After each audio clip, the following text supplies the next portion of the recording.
So far, we've talked about lighting systems. We've talked about domestic hot water. Those are our first two systems that we've looked at that actually use energy, and we start thinking about, hey, how can we save energy on those? Those are great starter topics as far as energy use and energy savings go. But from here on out, it's going to be all HVAC all the time. I mentioned on day one, HVAC is really where the bulk of the meat is in energy auditing. So today we're going to start digging into that. This is essentially a primer on HVAC and how we think about HVAC systems and how they work. Originally, when I was going to teach this course, I was trying to frame it as a follow-up to the HVAC design course so that we can essentially skip some of these basics. Unfortunately, that was vetoed. So if anybody has taken the HVAC design course, this is where you might start to see some of the overlap in the content and topics. So today we're going to talk about loads and envelope. And first, I want to make a distinction between energy engineers and design engineers. I mentioned on day one that these roles are highly related to each other in the types of systems they look at and making sure things are not only designed optimally, but they are operating optimally as well. But there is a disconnect in what an engineer in each one of these roles would be looking at. When it comes to design engineers, like I am today, we mostly just care about the worst case scenario. To put it another way, can my HVAC systems handle things on the worst day of the year? So in the summer, when we have a 102-degree day here in Spokane, are my air conditioners going to be able to keep that space cool? In the winter, when we have a freak 0-degree day, are my heating systems going to be able to keep the room comfortable? If the answer to those questions is yes, typically the design engineer is happy. We design for those worst case scenarios. But if you think back to what we consider full load conditions, when that equipment is running full out, that might only be 2% of the year. If you think back to the IEER equation that gives you that weighted average, the weighted average efficiency, the 100% load coefficient or weighted term in that equation was only 2%. And so that means 98% of the time we are in other conditions. But design engineers, we don't care as much about those other conditions. Energy engineers, on the other hand, we care about every single scenario you can think of. Because if we're trying to model how much energy a system or a building is using, we have to consider every hour of every day because energy is going to be used every hour of every day. Heating and cooling loads. In HVAC terms, the load is going to be either the heat gain, if we're talking about summer months, or the heat loss, which would be in the winter months of a building or a space. And that load, that's also going to be the required output of our heating and cooling systems that need to keep this building happy. I'll have a graphic here in a minute that will help illustrate this a little better.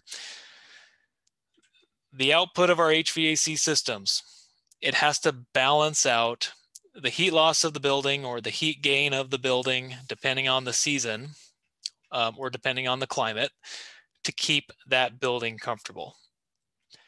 And the load is typically measured in tons if we're talking about cooling, and 1 ton of cooling is equal to 12,000 BTUs per hour.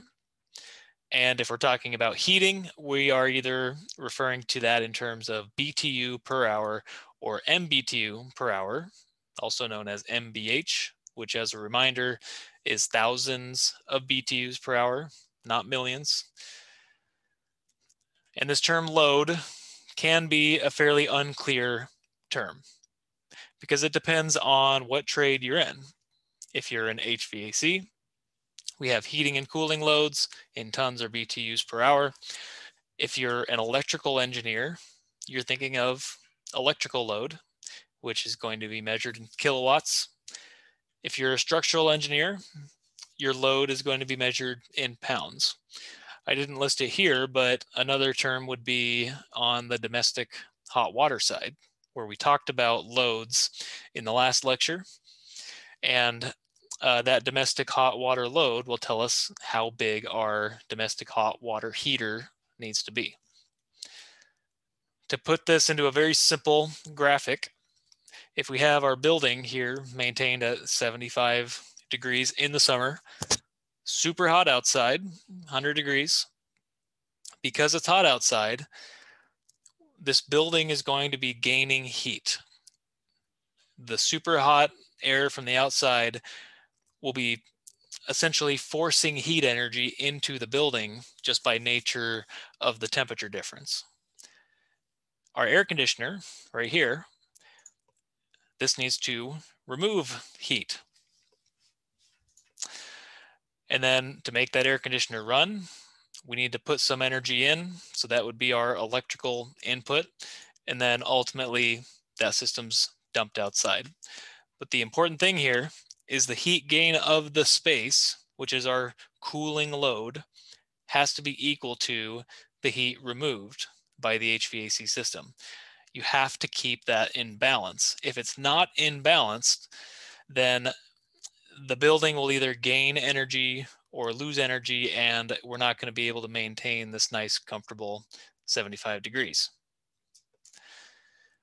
In winter mode, we are doing the opposite. So we are super cold outside.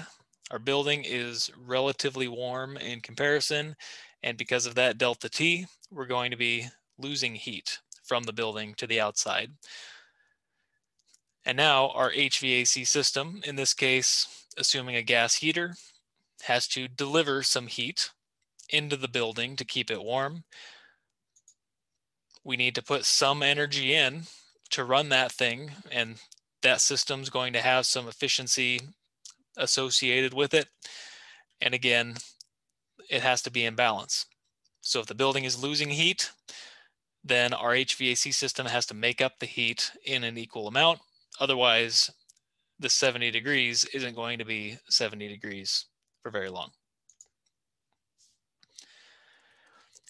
These heating and cooling loads, these are constantly changing based on the outside air conditions. I think we talked a bit about this when we were talking about balance point. It's not rocket science, but if you have a higher outside air temperature, that's going to lead to higher cooling loads and a higher heat gain of the building.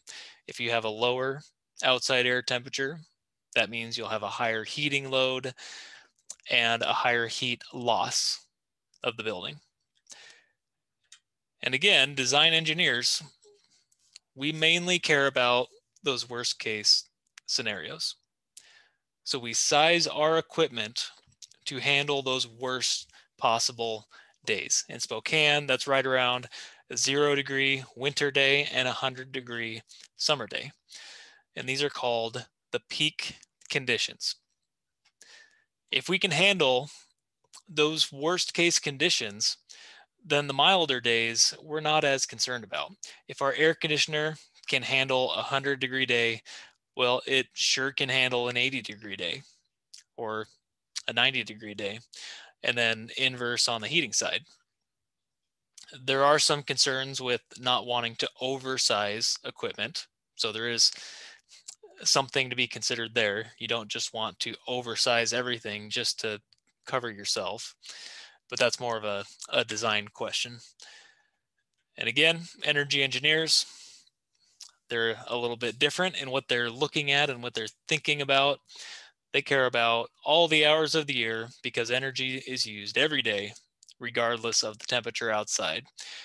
Even if it's 60 degrees outside, right in the middle, where it's not really heating, not really cooling, we're still using energy, and we still have to care about those hours of the year. So when an engineer is doing a calculation, an engineer is tasked to, I should say, a design engineer is tasked with sizing an air conditioner. They need to calculate the peak cooling load.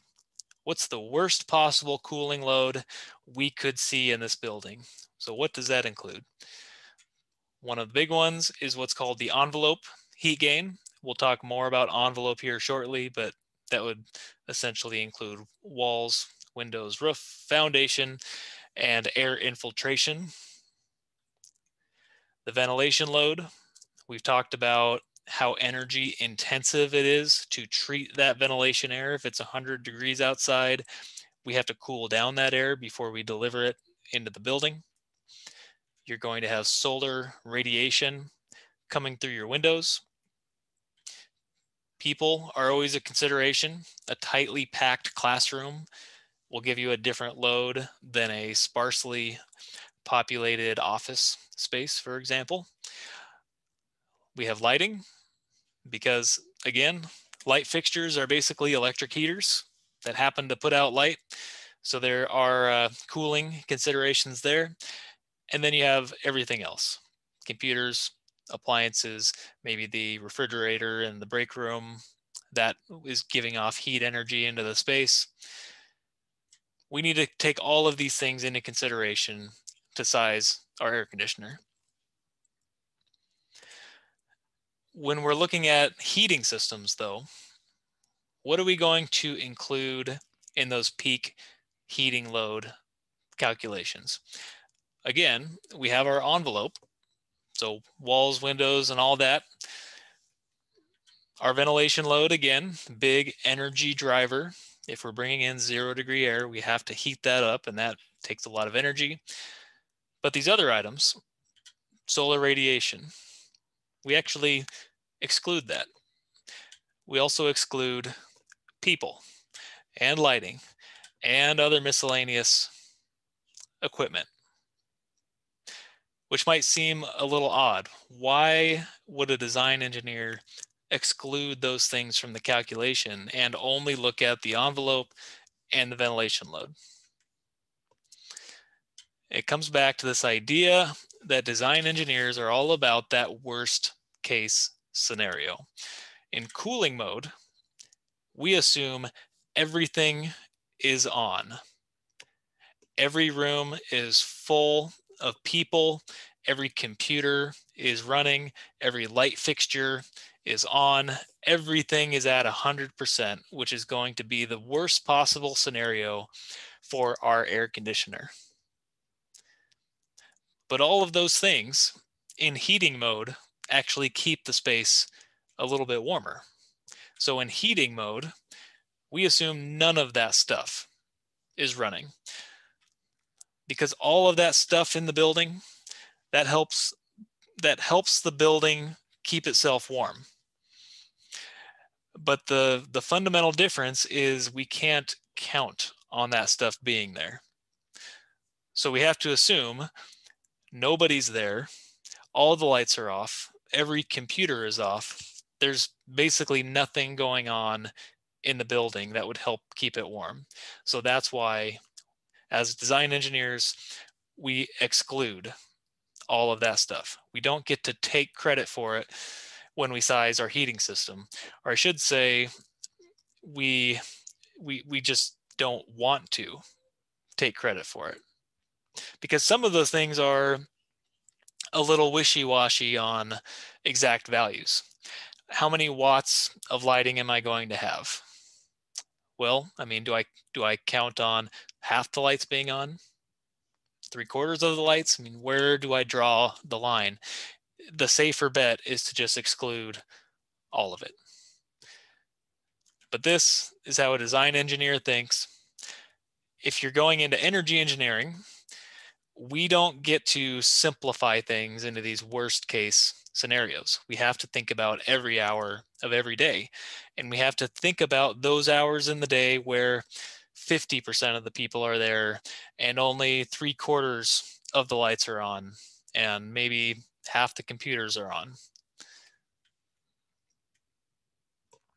All of these loads, lighting, people, computers, we have to estimate them based on some kind of hourly profile. So as we go through the day, say in a typical school, there is a profile that could be estimated there of, well, when do staff show up in the morning? And then when do the bulk of students show up? And do the students leave at lunch? If it's a high school, then they probably do, or at least a fair amount of them do. So for almost all hours of the day, your occupancy is somewhere between 0 and 100%. As a design engineer, we assumed 100%, at least on the cooling side, 0% on the heating side. But if we're trying to mimic actual operation as an energy engineer, we need to be somewhere in between that. It's the same idea with lights, computers, whatever else is going on inside that building. And I say this a lot. This can be fairly hard to estimate to any reasonable accuracy. But certain building types, schools, offices, they do have some common patterns.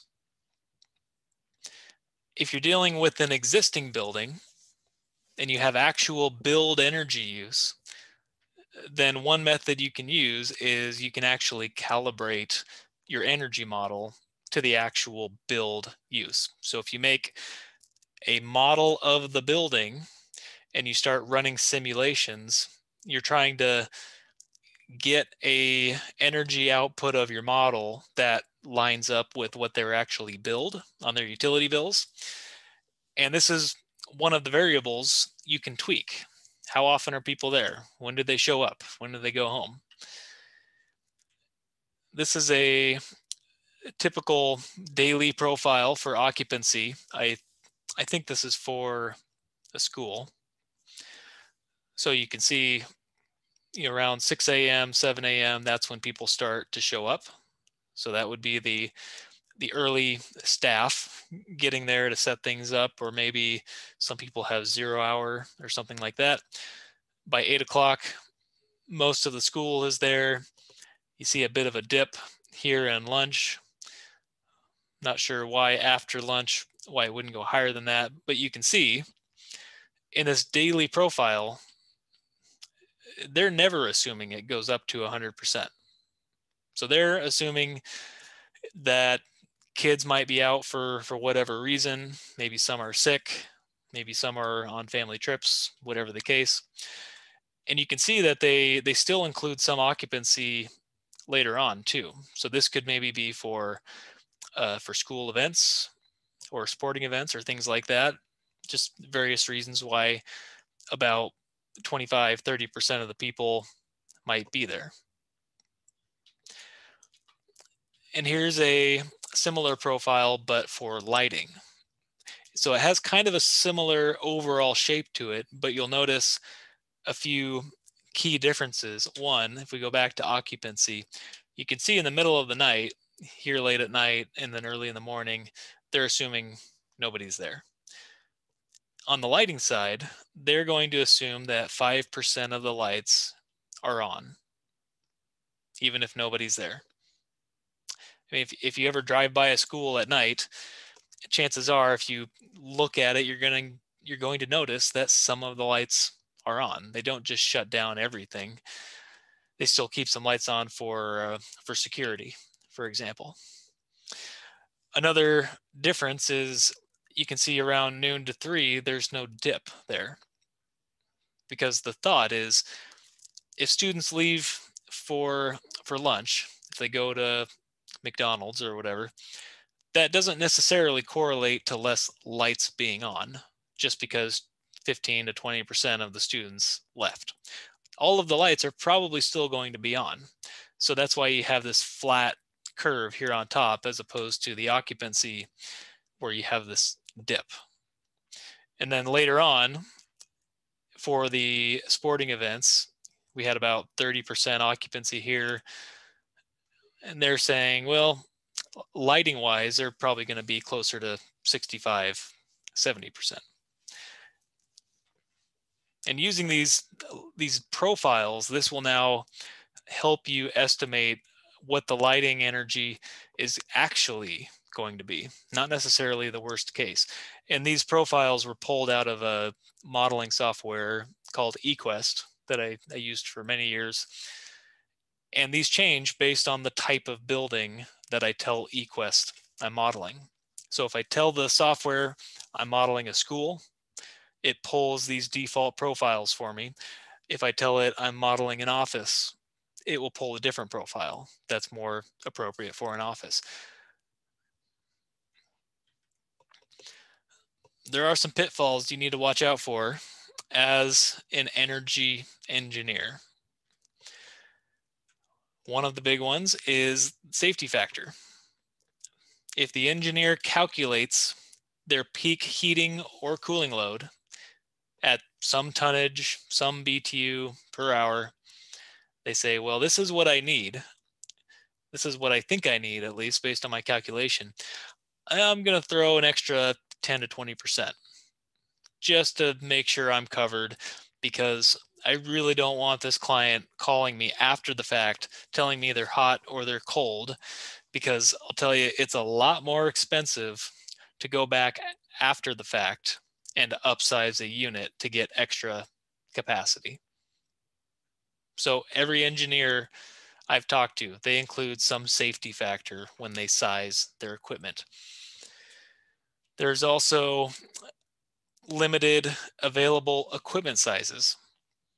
If an engineer calculates, hey, I need a 21-ton unit, and then they look up the equipment catalogs, well, they make a 20-ton unit or they make a 25-ton unit. They don't make a 21-ton unit necessarily. Well, as a design engineer, I'm going to go to the next size up. I'd rather go up a size rather than down a size. There's also the idea of diversity, in that all of the spaces in your building, especially if it's a very large complex, maybe they're not all in peak heating and cooling mode at the exact same time. So if you added up all of the HVAC equipment on the drawing and it came out to be 500 tons worth of cooling equipment, that doesn't necessarily mean on a peak day that you would have 500 tons of output, because in the morning, the sun rises in the east. Those eastern facing rooms, especially if they have windows, they're going to get a lot of sun exposure. Those cooling systems will be running hard, whereas the west rooms in the morning won't be running as hard because they're not getting that sun exposure. But as the sun moves throughout the day, later on in the afternoon, when it is on the west side, well, now your west rooms are running at full capacity and your east rooms are not. The big idea here, the peak load of all these spaces, they're not concurrent. They're not happening at the same time. So even though you might have 500 tons of total equipment, doesn't necessarily mean you're going to have 500 tons of output on that peak day. Maybe it's only 400 tons, maybe less.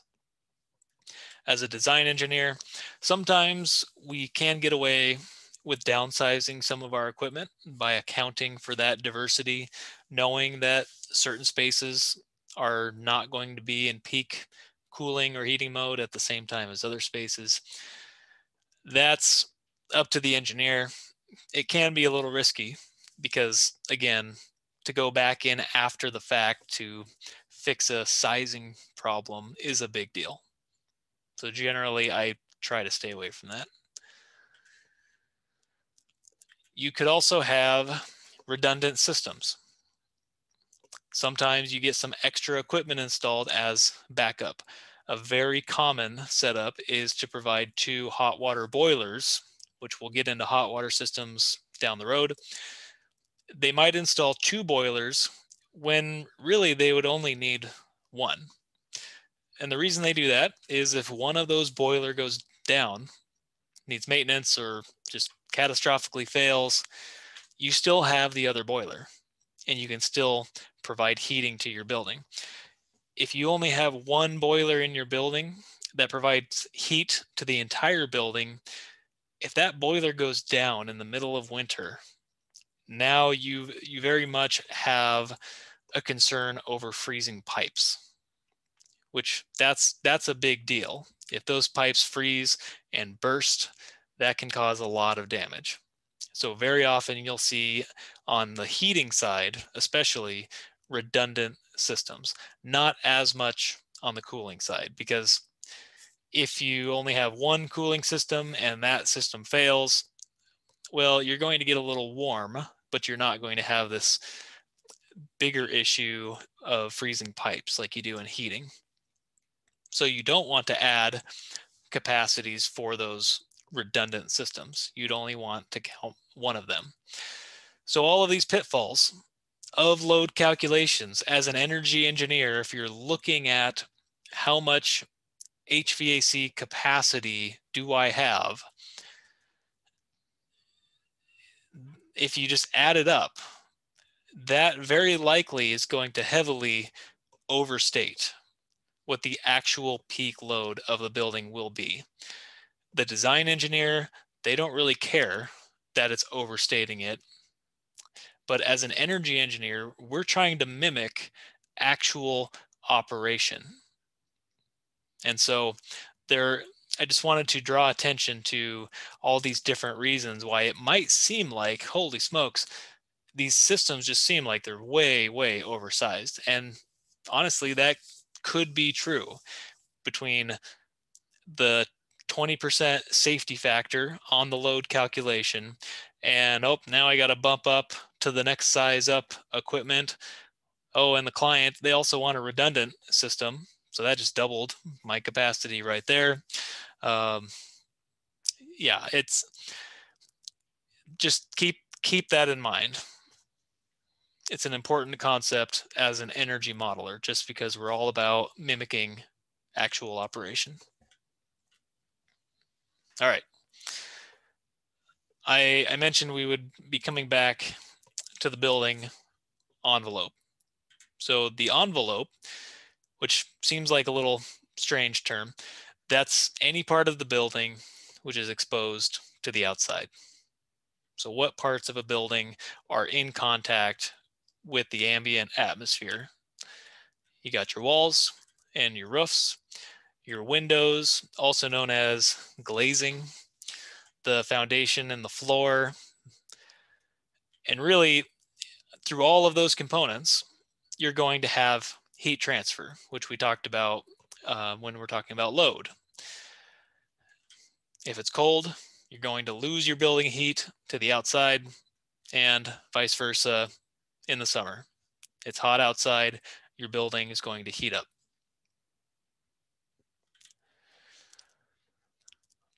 I'm hoping this is somewhat of a refresher from your heat transfer course, but there are a few terms that we use to define the properties of heat transfer. The big one we care about is the U value, which defines the heat transfer in BTUs per hour per unit of area per degree temperature difference. So if you have a wall in your building that has a certain U value, that U value tells you how much energy is going to be transferred between the inside of the building and the outside of the building based on how big the wall is based on area, and what the temperature difference is between the indoor and the outdoor conditions. Generally, in HVAC, we want to minimize that heat transfer, because if there's a lot of heat transfer between the building and the outside, that means our HVAC equipment needs to be sized much larger, and is going to lead to a lot more energy use. So we want a low U value. A related term is what's called the R value, which is really just the inverse. If you take the U value, you take 1 over the U value, you'll arrive at the R value, which means that a higher R value is better. The reason the reason R value became a thing is because that's a very easy thing to understand as an installer. So when you are looking at purchasing insulation for your building, for your walls or your roof, it's measured in terms of R value. So when I ask the architect, what's the insulation in your wall? And they say, we're putting in R19 batt insulation. That tells me the insulation value. I can take the inverse of that and then actually do something with it. So the U value is what we use in calculations, but the R value is how things are expressed in kind of a common language. For Windows specifically, they have this term called the solar heat gain coefficient, called the SHGC. This is a unitless value from 0 to 1, and it tells you the fraction of how much solar radiation is coming through the glass when that sun is just beaming through your windows. In this case, lower is better because we don't want that solar radiation coming through, because that means we're getting more heat energy. This solar heat gain coefficient term only applies to windows, because in walls and roofs and floors too, we don't have that solar radiation passing through. It's a unique property to windows. If an engineer were to look at an architect's drawing, they would see a similar wall section like this that tells you how they're going to construct this building. So in this case, we can see, hey, we're going to have R19 fiberglass batts installation. Okay, great. And in the roof, we're going to have R38 blown in insulation. It's common to see the roof insulation have a much higher value because heat likes to rise. And so by insulating the roof, we can trap that heat better. And typically, it's also easier to find space in the roof to have that thicker insulation as opposed to the walls.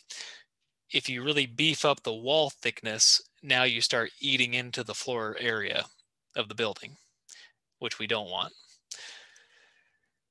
On the Windows side, this illustrates that solar heat gain coefficient. So this would be the outside of the window.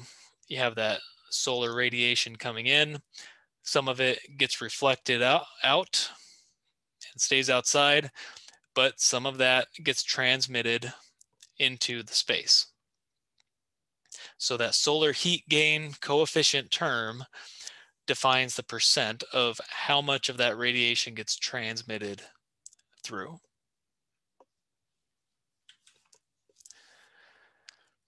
The heat transfer through the envelope is driven by this equation. Again, I'm hoping this is a refresher from heat transfer, but Q equals UA delta T. So our Q in units of BTU per hour is equal to our U value in BTU per hour per square foot per degree Fahrenheit multiplied by the area of the wall or the roof or the window, whatever envelope component you're looking at, and then the delta T between the outside temperature and the inside temperature. So if you have a bigger wall or a bigger delta T, that will lead to more heat transfer. A lower U value will lead to less heat transfer, etc. This Q value, generally we express it as a positive term in the summer months because we're talking about heat gain of the building. The building is gaining heat, so it makes sense that our Q would be positive. In the winter months, though, we usually see it as negative, the heat loss of the building. Where the positive and negative terms come from is due to this delta T right here. So if we are in the winter months, our temperature outside is going to be less than our temperature inside, which will lead to a negative multiplier right there. Now, this does not account for the solar radiation heat gain through windows. That is a more complicated calculation, and generally we use software to figure that out for us because we're engineers and we design a way to cheat and be efficient however we can. Solar radiation does need to be accounted for. It's a big deal. We won't dive into it in this course. That's more of a design question. But you have to realize that if you have a 90-degree day that is just super sunny, the sun is just beaming through your windows, or if you're outside, really, if you're walking around campus on a really sunny 90-degree day, that feels way different compared to a cloudy 90-degree day. Even though the temperature of the air is the same, the feeling is totally different because of that solar radiation component. And that goes into building loads as well because that radiation is going to come through the windows. When we're talking about envelope and window upgrades, we can improve our envelope. We can replace or upgrade the roof, the walls, the windows.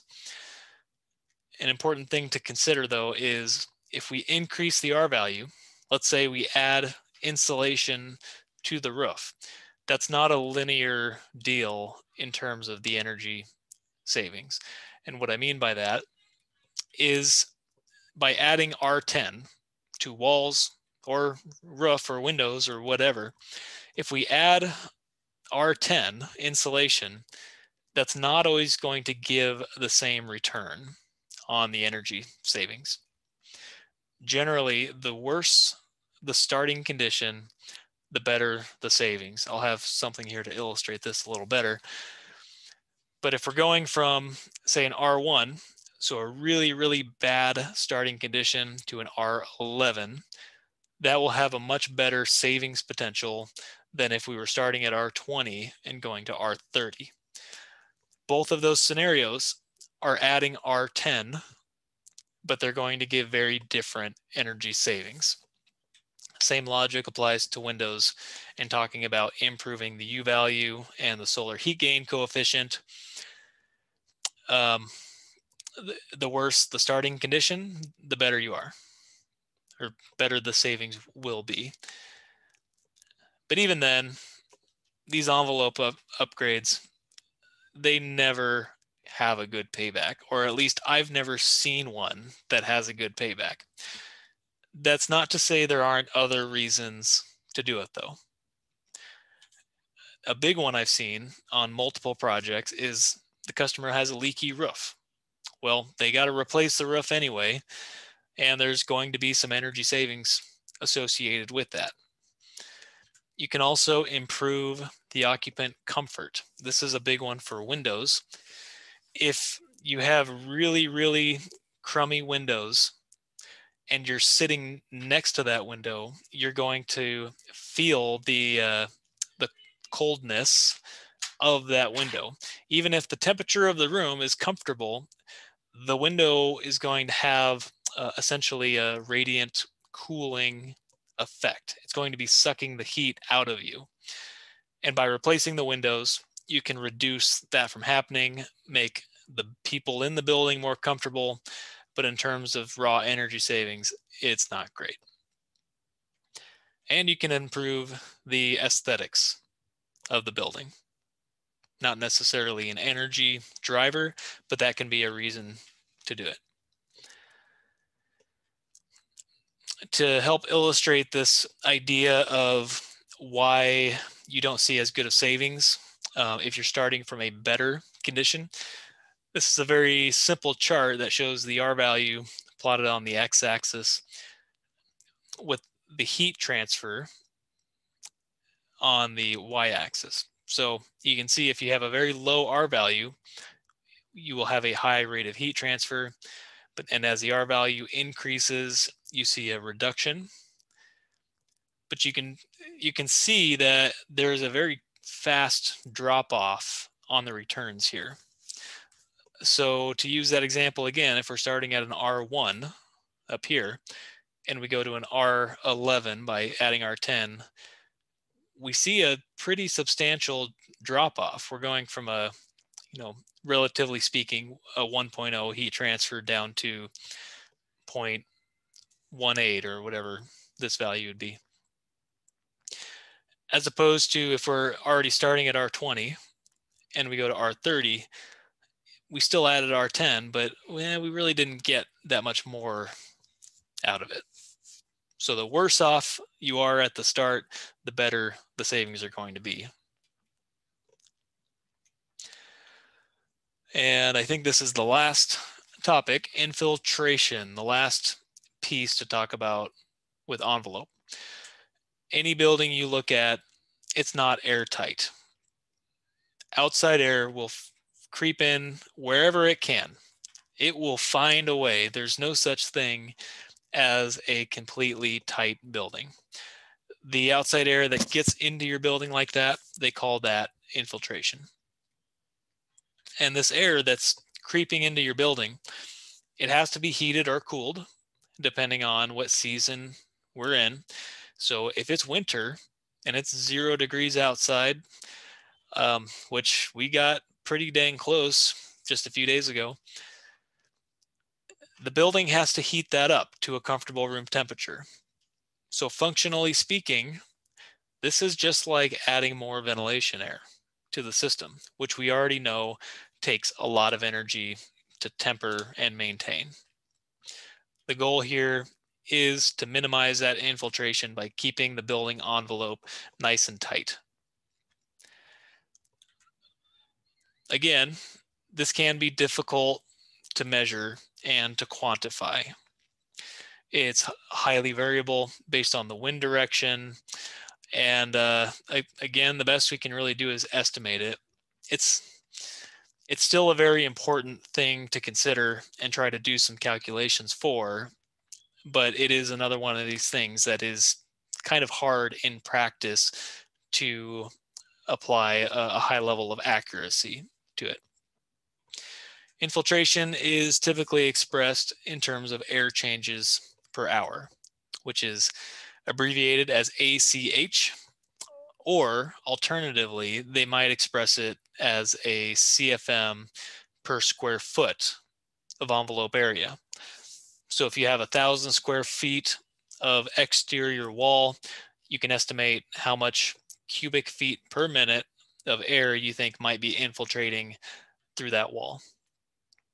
For our purposes, to put it into something useful, if we're going to try to calculate infiltration, we want our infiltration to be expressed in units of cubic feet per minute, also known as CFM of air.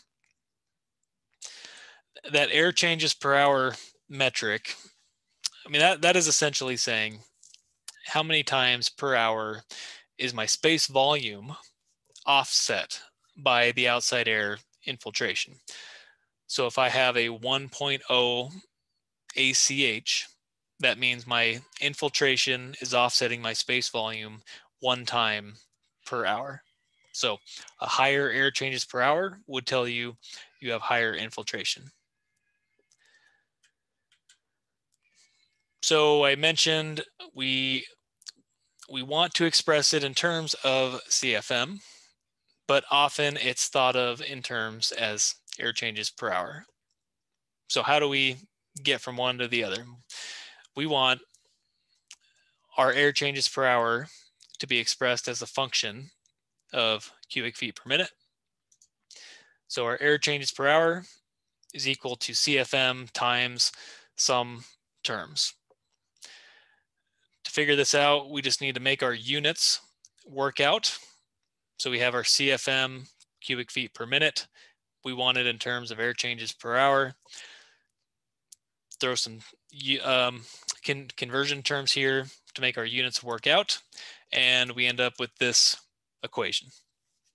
air changes per hour is equal to our CFM, which is what we're trying to solve for, times 60 divided by the volume of the space in cubic feet. And then we can rearrange that to our infiltration CFM is equal to air changes per hour times our volume divided by 60. The energy to heat and cool this in BTUs per hour is 1.08 times that CFM times the delta T between our inside and our outside temperatures. For now, just take that equation at face value, assume I'm right, and just use it to figure out that BTU per hour. We're going to come back to that equation in the next lecture when we get into HVAC systems a little more in depth. To close it out with an example, let's say our indoor temperature in the space is 72 degrees. It's a nice cool 15 degrees Fahrenheit outside. We are estimating that we have about 0.85 air changes per hour of infiltration, which again is just an estimate. And that would, for context, that would be a fairly leaky building. So maybe that's an old building built in the 70s or 80s that doesn't have a very tight envelope. A more appropriate infiltration for a new building would be in the range of like 0.25, maybe even less. And this air is heated with a 78% efficient heating system. And this room is 20 by 30 with 12-foot ceilings. So these are all the inputs we need to figure out how much energy we think is being lost in infiltration. So first, let's calculate the CFM. So you plug in our air changes per hour, 0.85 times the volume of the space divided by 60. It's about 102 cubic feet per minute. And then we use the other equation to calculate our load in BTU per hour. So 1.08 times CFM times delta T, which we know all these terms now, 102 CFM. Our delta T here, 15 minus 72. So we are estimating that we are having to pay a penalty of a little over 6,000 BTUs per hour. The reason it's negative is because we're talking about building heat being lost. And now we need to calculate the input, because the input is what we actually pay the utility. So if we take that load, divide by our efficiency, so 6279 divided by 0.78, that means ultimately we are paying about 8,000 BTUs per hour in a heating penalty once we account for that efficiency of the heating system. So we are paying about 8,000 BTUs per hour to deliver about 6,200 BTUs per hour. You might notice this is a positive term. I wouldn't sweat the signage too much, whether that's positive or negative. Ultimately, it's not a huge deal, as long as when you're doing your calculations, you remember, am I talking about a heating load or a cooling load? Close it out with some final notes. What we just calculated here, this is only at this one condition, when we're 72 degrees inside our building and we just happen to be 15 degrees outside. That's just one moment, one condition that we've done this calculation for. The wind speed and the wind direction can also change your air change per hour rate, which is another thing that's hard to account for with any kind of accuracy. And our infiltration load This is going to change dynamically as our outside air temperature conditions change. So we calculated it at 15 degrees. Well, what if the next hour it's 12 degrees outside and maybe it's a little warmer later in the day? So to properly calculate that infiltration for the entire year, you would need to do this calculation for every hour of the day for that full year, accounting for every outside air temperature at every single hour, and then sum the total at the end. That sounds like a lot of work, but it's really not that bad. With spreadsheets, you can get hourly outside air temperature data for all kinds of locations throughout the United States. Once you have that data, it's very easy to write a formula and just copy it down, and then you're done. You can also use full building energy modeling software, which will do it for you. The example I mentioned earlier called eQuest, all I need to do is plug in an estimated air change per hour rate. And then the software will do the rest for me, account for everything else, based on the heating and cooling efficiencies I plugged in. So that makes it very easy to do. So that's it for this lecture. Don't forget to get your homework in on Friday night instead of Thursday night. And then next week, I believe we will start really diving into HVAC systems proper, and we'll just keep going down that HVAC road from there on out.